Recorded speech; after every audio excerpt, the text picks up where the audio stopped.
Great Demon King. Chapter 13. Mystical Glacial Spellfire.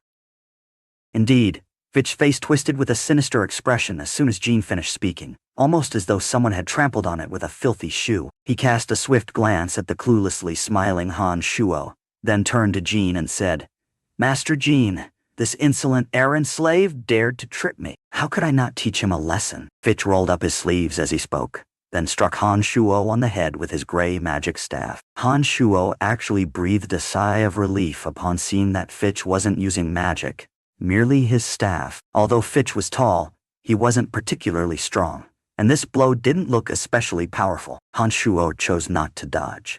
He remained where he was, wearing his usual silly grin. Pow! A sudden explosion of pain tore across Shuo's forehead as the staff connected. He let out a shrill "Ayo" and contorted his features in misery, realizing the staff, though it appeared wooden, was as hefty and rigid as metal. His brain throbbed, and a lump the size of a small egg already swelled on his forehead. Damn it!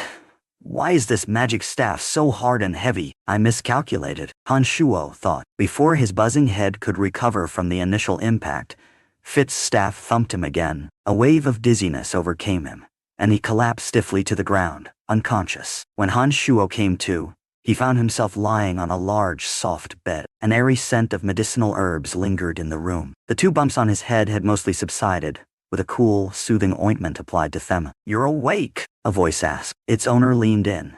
A woman with long, wavy purple hair, bright, clear eyes, gleaming white teeth, and seductively red lips, exhaling a light fragrance that grazed Shuo's face. Master Fanny," Shuo blurted out, startled by her enchanting features. His heart pounded as he eased himself into a sitting position on the bed, surveying the area in which he had awakened. The room was roughly 20 square meters, its tall cabinet overflowing with all sorts of medicine bottles and the bones of magical creatures. Magical diagrams and inscriptions covered the walls. In the center stood a dark stone pedestal, etched with a simple magic matrix. One glance told Shuo this was unquestionably Fanny's laboratory. While Shuo examined his surroundings, Fanny also examined him with clear astonishment. When Shuo finally turned his attention to her, she reached out, lightly tapped his forehead with a slender finger, and let out a small exclamation of surprise. Those bumps went down so quickly. A heavy staff strike like that didn't even leave bruises.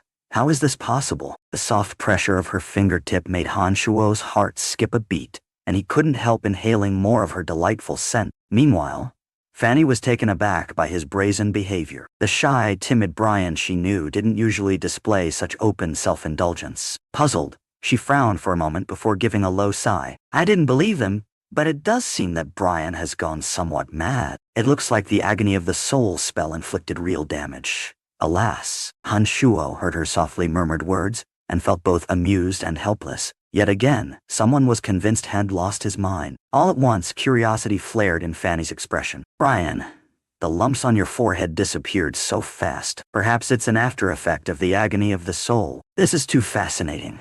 Necromancy is really full of wonders." Overcome by excitement, Fanny began rummaging rapidly among her magical paraphernalia. Shuo, conscious of the fact that she now regarded him as a madman, could only stand by helplessly, unable to explain his unusual constitution or the magical yuan that had enhanced his body. Fanny wasn't wearing her spectacles this time, and she flitted around like a fluttering butterfly. After a moment, she gracefully returned to his side, gripping a tiny light green orb in her palm. It pulsed softly, radiating a gentle luminescence. Muttering an incantation, she placed it on Shuo's forehead. A powerful surge of magical energy emanated from the orb, clinging to his head like a magnet as it carefully siphoned off the remnants of his mental strength. The orb blinked and flashed, fluttering like a broken green lantern. "Oh, this is unthinkable. Brian, you actually have mental strength. Could the agony of the soul possibly grant an ordinary person a mage's gift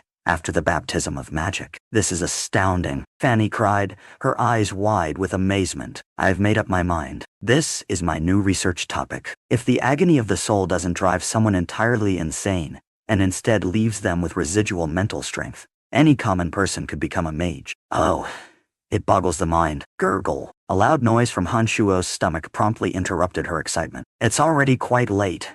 Fanny said with lingering enthusiasm. Go back and rest. I'll speak with the academy about adjusting your workload and granting you more food while I study all this. Hearing those words, Shuo felt elated. Not only would his chores lessen and his food improve, he also had an excuse to be around Fanny more often. In a strange twist, Fitch's beating had seemingly delivered him a series of fortunate turns. Stepping out of Fanny's laboratory, Shuo raised his head to see the dusky evening sky, the sun already sinking low on the horizon. He reached up to probe his forehead, discovering that aside from a lingering hint of pain, there seemed to be no lasting harm. He finished his chores for the day in record time and arrived at the dining hall, where he ran into Glacial. Jack was startled to see him. Staring? He said with obvious suspicion. Brian?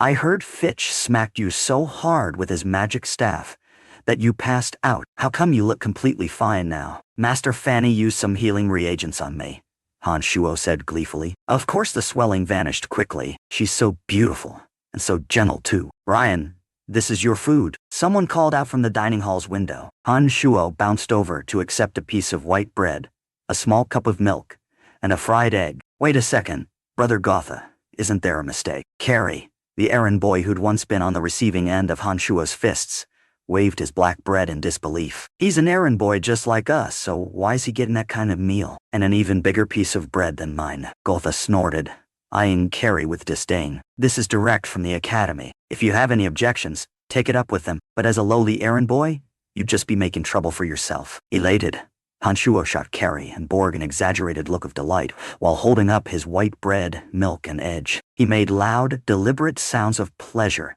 as he bit into the bread. This white bread is worlds apart from black bread, and I even have milk and an egg. How wonderful. Hey, Brian, that milk looks so good. Can I have a taste? Little Fatty Jack asked, licking his lips enviously. Sure, half a cup is left. Take it. Shuo generously offered what remained. Grinning ear to ear, they left behind the fuming Carrie and Borg, who stared daggers at their retreating figures. That night, back at the warehouse, Shuo checked on the small skeleton in its wooden bucket. The 7 faint swirls of magical yuan that had surrounded the fragments were gone. Knowing exactly why, he extended his hand and carefully infused magical yuan back into the bones, waiting for the rotating swirls to reappear. Once the ghostly circles resumed their slow dance, he stopped and proceeded to rest. The yin magical concentration matrix should have remained active for 36 days with a single infusion of magical yuan. But due to Shuo's limited skill and his rather haphazardly gathered ingredients, its duration fell short. Even so, after a short meditation, Shuo sensed that his magical yuan had grown in both strength and density. A sudden idea struck him.